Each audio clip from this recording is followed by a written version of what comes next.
Sure, I guess. I would argue Clefable is absolutely still the best. I do agree with you, though. I do like the range, and I do like the shielding. Curly, what are your thoughts before we say goodbye to you?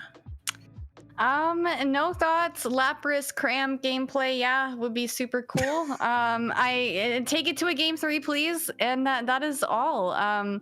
Kick butt, take names, and good luck to everybody, and good luck casters. Lapras Cram gameplay, yeah. that is just like life motto stuff right there. Let's dig into the draft, shall we, Bacon? Glacier and Slowbro, come on. They're off the table. Yes! We do have the Cotton Puff Ball heading onto the field. It's courtesy of GCCZZ. They've also got themselves an Urshifu and a Chandelier heading into the mix, but I'm really excited about Curse Team. They have taken notes. They have done their homework, Bacon. First pick on the board, that Hooper. They've got themselves a Lapras as well. They've stolen away the Dodrio. They've stolen away the A9. GCCZ have been forced into different picks, which is actually quite refreshing to see. Peak drafting right now. I'm looking to the other team. I probably wouldn't go for the Mew here. I'd go for probably a Buzzwole alongside that Trevenant, but I get the idea. You're trying to throw a ton of damage there. It just worries me, though. That backline could get absolutely ruined by that Dodrio, and it scares me a little bit. So that Urshifu is going to have to be watching over the Mew and Chandelure. Chandelure's been phenomenal today for GCZs, hasn't it? Just so much damage being put down, but then also the Denial Zone on the opposite end. Delphox, always love a good Delphox pick. Brilliant attacker.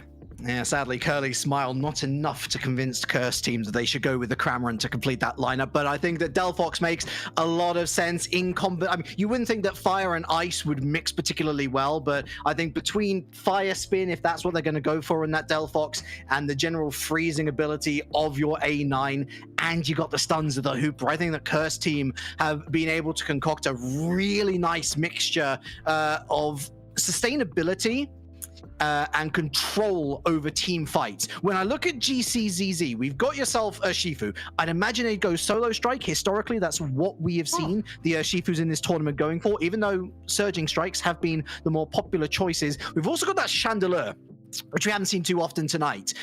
Nice flexibility, but generally speaking, we see a lot of overheat, deals a lot of damage up front.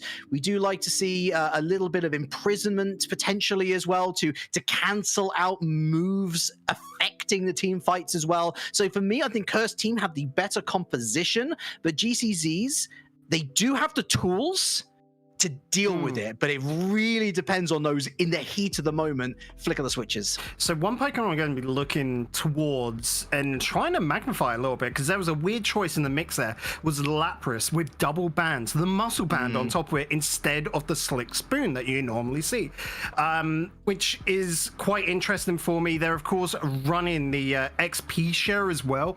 That's probably to be in lane, I would assume.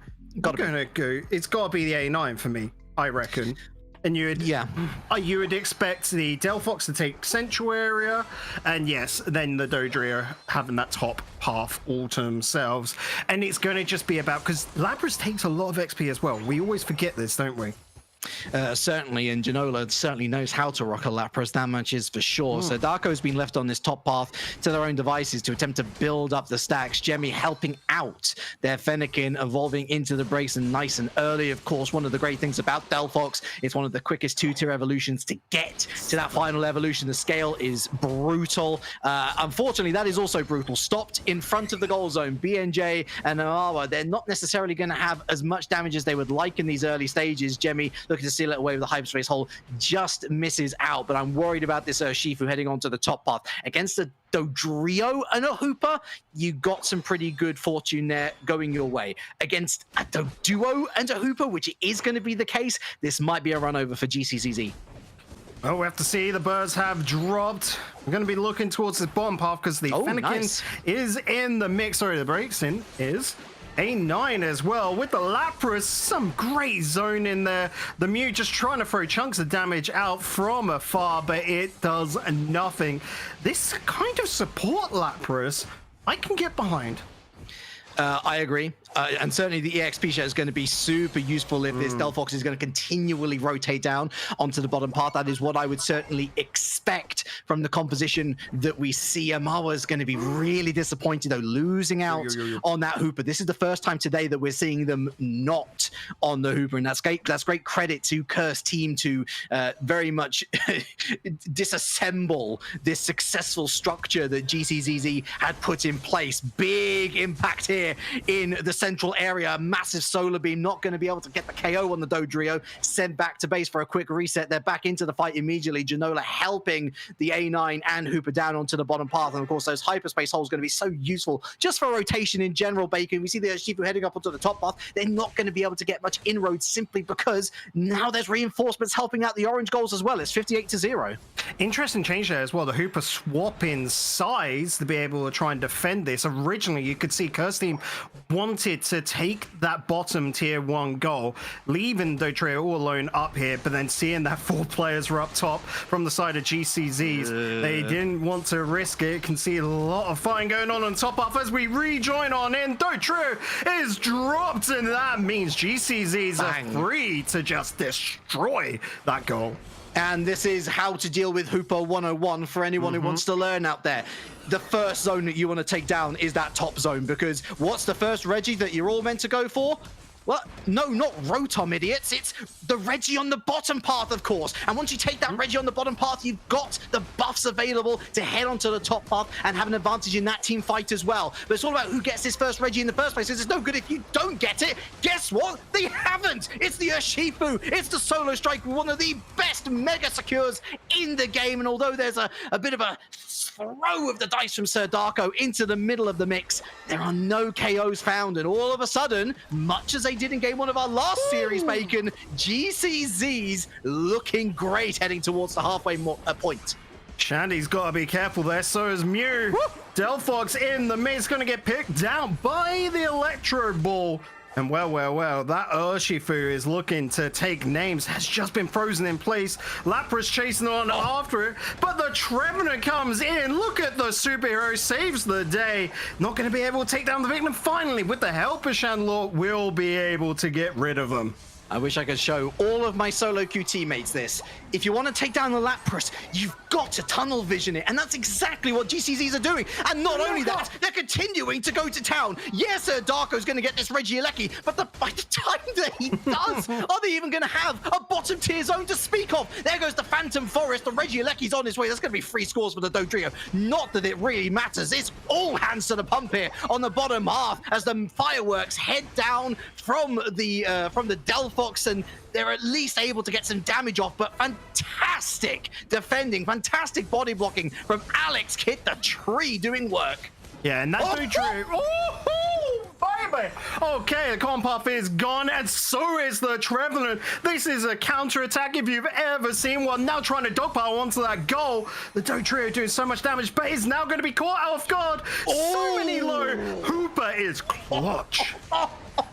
The fireman's pole arrives at the right time. It's into the engine, and away they go. Alarms blaring, but there's certainly still a red alert on this situation because Urshifu's taken down. The Lapras almost single-handedly. The Surf, and there goes the Dodrio. It's a 2 KO streak. Watch out, Delphox, because your number is next. Oh, does get a little dash away there, gains some distance, and looking at GCZ, they know they don't want to overextend it. That A9 is scary. And well, Ericos just going to keep the Urshifu topped up. They're playing scout here, having a little watch, seeing no one's approaching them. Reggie will drop, and they're expecting now probably a transition to the opposite side or some farming on up. So GCZ will probably look for a little bit of invade, or at least take that mid line and everything behind it.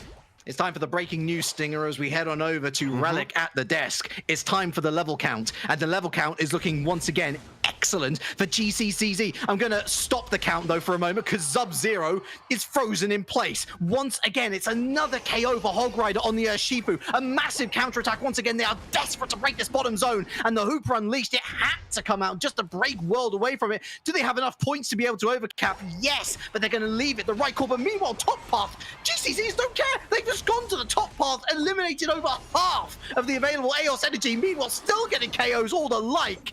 This is a team that is rambunctious, that is determined, that commits to a plan, and those plans more often than not do pay off. Excellent Delphox Unite move, however, denies that goal from being broken. However, there is a backup plan. A plan B is Plan Reggie Alecki that's now in play for GCZs. They'll look to break it, send it on its way. And, well, you look at the timing here. A minute until Rayquaza drops. That's going to be a little bit of difficulty right now, especially when there's so much farm left for GCZ and another basement Reggie.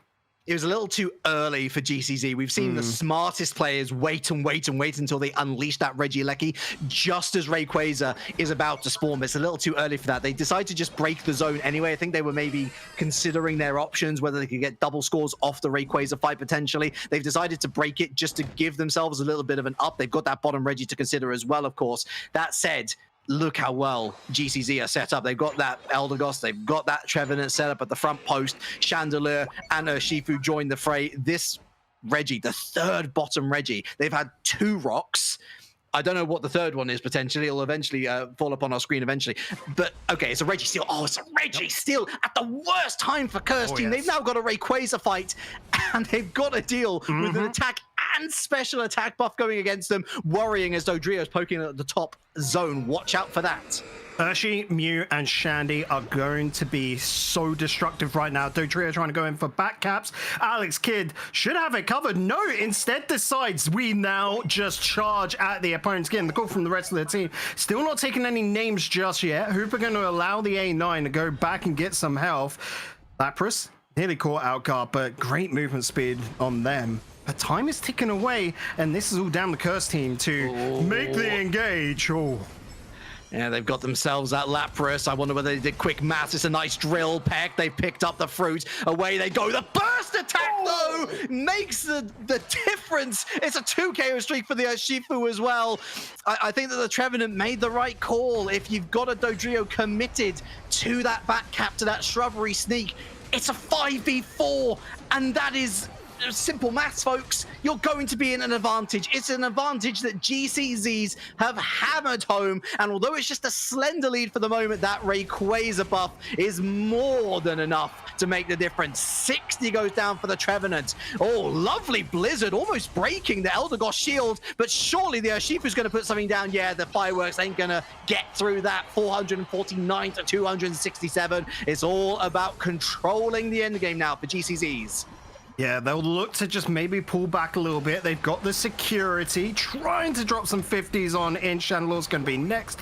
And the Muse, that's an extra 200 and GG, I do believe. An entire ace on the squad of Curse Team. And well. That was close, right down to the wire. But GCZs overall just seem to have the better macro game. Oh, yeah. Couldn't agree more. We've seen it time and time again. And very similar echoes. I mentioned it earlier to game 1 of our semi-final series against Flight. Curse Team had the upper hand close to significantly enough to say, surely they're going to start to snowball this closer and closer we get to Rayquaza. Somehow from somewhere, GCZs are able to pick up enough XP, and let's talk about the XP management a little bit later, by the way, extraordinary. Find the level advantage, which then the domino effect starts to enact. You've got yourself an advantage in team fights. You've got yourself an advantage when looking to secure those major Reggie objectives. All of a sudden, you're starting to stack the deck in your favor. The only thing that you're going to be drawing at the end of the day, Bacon, is an ace. The only player I would say is my standout player, and it'll sound weird, but it's Alex Kidd. The amount of scouting we've seen from that Trevenant, and being able to provide information. Urshifu was not on our list here. That's an interesting first ban, but it does leave the Slowbro, like I said, up for picks. Interesting. So Cursed have gone for the Urshifu. They have attempted to target ban. They've looked at World and they've said nope. But there is the Slowbro. So they do have a game plan heading into this. It does allow the Lapras to move on over to GCCZZ. And really, I mean, choose your Hooper. GCZ staple. It's got to be Hooper. We've seen them do this previously. BNJ, it's most certainly going to be a Marwa on the Hooper. But it's better to lock it in now. There it is. Backbone complete. that's it. You've got your foundations over there at GCZ. They're now safe to go forward. Curse team are kind of thrown into one particular direction, you could argue, purely because they had to. They wanted the slow brew because it stops Dodrio from coming into play for GCZ. They'll pick it themselves alongside me. I like this, but now you need to make sure you've got a support. They didn't have to pick a support at that point because Hoop is already on the table, so you leave that for last. But it's kind of like the mental gymnastics having to be played out, and that Chandelure scares me. Sure, going over to GCZZ, yeah, I mean, they've got the A9 locked in as well. Look, I know, I'm sure Sir Darko's very happy that they got the Dodrio, and it's a risk. You potentially give Dodrio over to World if you don't select it. I think the GCZs, you know, we can talk about their tactics, we can talk about their macro. They get inside other teams' heads very successfully. Hello, Blastoise. That is certainly a turn up for the books. Running special, it's going to be an attack style Blastoise as well with the special attack specs. We've got the Slick Spoon, the Focus Band. Could be an interesting option, Bacon, but I don't see a lot of sustained outward attacking options there. The Mew isn't exactly well known for outrageous attack. We've got burst damage with Dodrio, and yet with GCZs, not only do they have that Chandelure, they've got a stackable Buzzwole, they've got A9, who's fantastic, you got Hooper Unleashed and the maneuverability. I think that Curse team, as it stands in draft, fighting an uphill battle to try and keep this series alive. Yeah, I was looking there because I was like, Blastoise, are you sure? I was like checking to see if there's a DC because, you know, it was left right until the last minute of what to pick there. The Blastoise makes sense because it's more about trying to create space to allow a little bit of safety on the back line there for the Mew and the Eldegoss. And then you would hope that Darko on the Dodrio will then be able to run into that sort of damage pool that's been made for them and just get those final picks, dash off again. Maybe this is a comp to allow for Darko to be able to pull off what they want to do on the Dodrio more. But on the opposite side, they've got answers for everything. And that is what scares me the most, is that I think GCZ are coming into this. I said it earlier that we're no longer in a state where the matches are won in draft, but I'm looking at this and going, I think this is GG already, and that terrifies me. They look so good. I realize that types don't mean a thing in Pokemon Unite, but it genuinely feels like they've got a type chart on the other screen. Every single option that goes against them, they've got a couple of options to go for. And really, it's, you know, you said it great previously, where it's the adaptability in-game and in draft to put together a roster that's competitive no matter what. That's the scariest thing about this team, and that's exactly why they are my favorites to do the sweep of the entire competition. We're into game number 2. Could be our final of the night, folks. Let's see some hype in chat. Let's see some Umbreon pride in chat as well for this wonderful Pride Month. So many more tournaments to come in June. Is this one about to end here? Yeah, the emote for that, pretty simple. Unite, be Pride. Oh, they've got to be proud here, trying to do so much damage, but the Lapras has been allowed to get away, and you couldn't even slow down the A9. That is, heartbreaking. It feels bad. Here's the Dodrio, though. They've got to take down Hog Rider. Not just that, they take down the Hooper as well. They pay for it. The Gossifleur goes down, courtesy of the mid-stage. It's Lampant. There we go. I remember it. Oh, my goodness me. They're able to take the Dodrio as well. Now they've got the Clouds practically all to themselves. Sub-Zero on the War Turtle. Oh, nice shading here from BNJ. The overheats, lovely synthesis, but by this time, Hog Rider and World, they're already back. BNG with some BNJ, I should say, with some fantastic shadow play and some great counterplay to Curse Team, locking them in their own zone effectively. Here comes Darko, though, looking. Oh, the teleport just comes out in time, but Darko will remove the Hooper. Buzzwole is back in action, but it's been kind of caught off guard.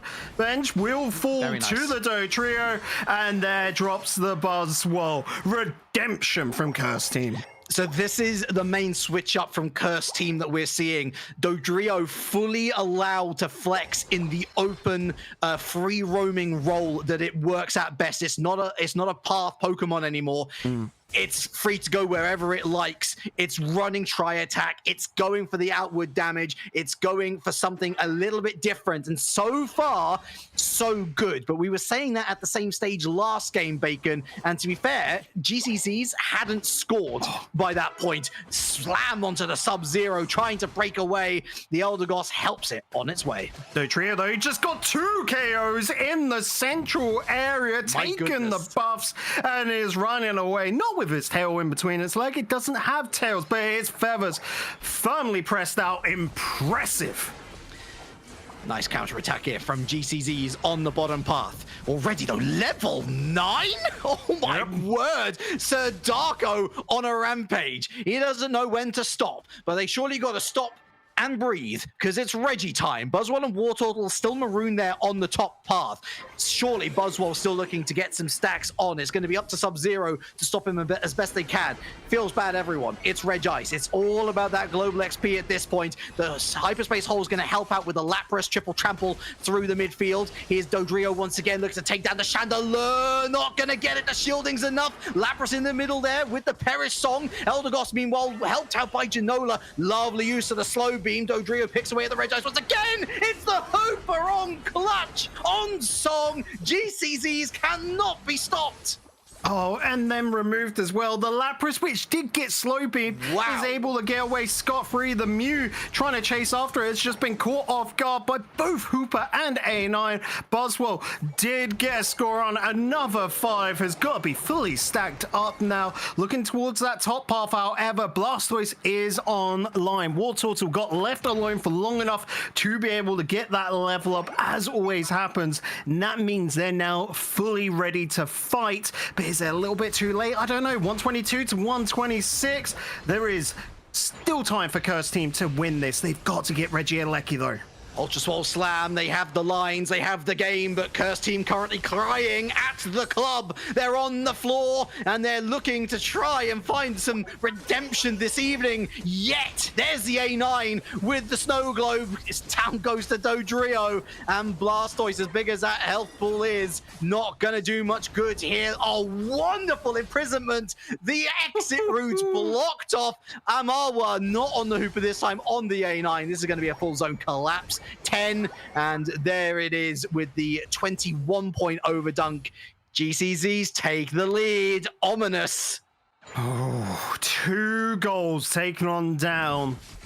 Only 1 being taken down by Curse Team, the Blastoise, thankfully. But this still feels well in it. The Hooper ball coming out, taking it back. I wonder if we'll see a Hooper come back down to the bottom path. Yes.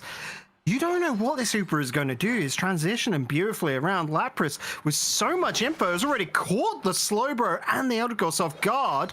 And now it's going to be 4 players from GCZs ready for this bottom Reggie. This aggressive press is so nasty, and look at Curse Team. They're unable to pick up the XP as much as they would like, as quickly as they would like, because they simply don't have the utility to do it. Blastoise able to catch out the A9. That's massive. In for the Hydro Typhoon. Picks up 3 from the hit, from the knock-up. Surf comes through onto... Oh, smashed against the wall. The Chandelier, the wax has melted. Registeel, being brought out a little too far from its spawning zone. Oh, beautiful. That health bar's going to go back down. Triple trample. Lapras goes down. Sub-Zero popping off. The Hooper unleashed. All of those respawns coming through. Reinforcements on the way. Meanwhile, Dodrio heading onto the Registeel, helped out by the Elder Goss, but there's the Ultra Soul Slam in the background. Slowbro goes down. Blastoise goes down. The front line is eviscerated, and once again, GCCs get the Reggie. And Curse Team did everything right. They zoned out the Hooper from the Lapras, taking the Lapras away so that Hooper couldn't teleport it on back. But then the answer, that adaptability we praised to bring out the Hooper Unite to bring the rest of the team after respawn back on in. GCZs, even when you think they've been caught off guard, even when you think it is dire for them, they somehow turn it around going, call an ambulance, but not for me. And they take the fight. They are most certainly them. Curse Team, it's a 340 on the bottom path. Don't blame them for scoring it. Once again, it keeps these scores quite relevant. And I think they're quite happy to just focus on picking up the wild Pokemon here and there. Regieleki is theirs. It's all GCZs. Not really going to matter. We're not talking about a first tier zone crack here. I'm talking about the second tier zone. And whilst Lapras is keeping Slowbro occupied on the bottom path, you can see GCCs were looking for the poke on the top path. Now they're heading for a forest invasion. The Lapras Express has a Chandelure in tow, although it runs into a wall. A bit of a misplay there. Solar Beam almost catches out the Chandelure, forced into the escape button. Regieleki so close to Slow Beam onto a Marwa, so useful with the Blizzard, able to push back, but they're not pushing back enough. Oh, the Perishong gets the Blastoise, and there's the Regieleki. It is super impressive how this team keeps on coming back for more. I don't know, James. It is scary. The Imprison coming on out, stopped them all on that goal, couldn't respond, and then there's the follow-up damage to boot. GCC has an answer for everything. And well, the answer for us right now is, can they take this? 2 minutes left in the game. Rayquaza coming to his pit. Are GCZ going to have the perfect tournament? And well, the Curse team have to play this perfectly, I feel, in order to turn the tide. The one thing in their favor was that Lapras didn't have its Unite move. Guess what? It's just come online. Could not have been timed any better. Curse team, they do not want to rattle the hornet's nest. They know the response that they're going to get. They've got their front line set up nicely, though Drio has been poking, but losing a bit of health here as well. And although Pollen Puff is going to, or Cotton Puff is going to be able to heal a little bit. The triple trouble goes in. Oh, they've managed to isolate the A9. There's the Hydro Typhoon as well. The Hooper Unleashed, too slow to save their main freezer. In they go with the Mystical Mirage, and Muse heading straight for the Chandelure. Escape button. Electro Ball doesn't take down BNJ. Forced to run away. Alex Kidd's going to go on the chase. Meanwhile, the Hooper's been basically left alone. That Hooper Unleashed, I wouldn't say has been wasted necessarily, but it hasn't been used to its greatest extension. Buzzwole takes down the Slowbro meanwhile as the battle rolls into the bottom path. Chasing after the Dodrio, the Chandelure gets its revenge. Meanwhile, there's the Sub-Zero, there's the Ultra Swole Slam, Buzzwole gets one. How about this, the knock-up down for Jemmy on the Eldegoss? You're not going back to that base, good sir, because I'm in control. There it is again, a 3 KO streak, and he's gonna get the Hundo Burger as well. What a pop-off from Hog Rider. GCZ might be them, but Hog Rider is him. Look at that performance. A triple KO. Telekinesis coming on out from Janola, and it's probably going to matter for now. Yes. The Swole is just... whoa. I applaud this team. I applaud this team. It's not often that we talk about the realms of a flawless competition. I think we do here. GCZ sweeps the competition in every single stage of this competition. It is a flawless tournament. They don't drop a single game. And every single game, even if they're slow out the blocks, they find a way to roar home to victory. What a performance. Why are you not qualifying for UCS?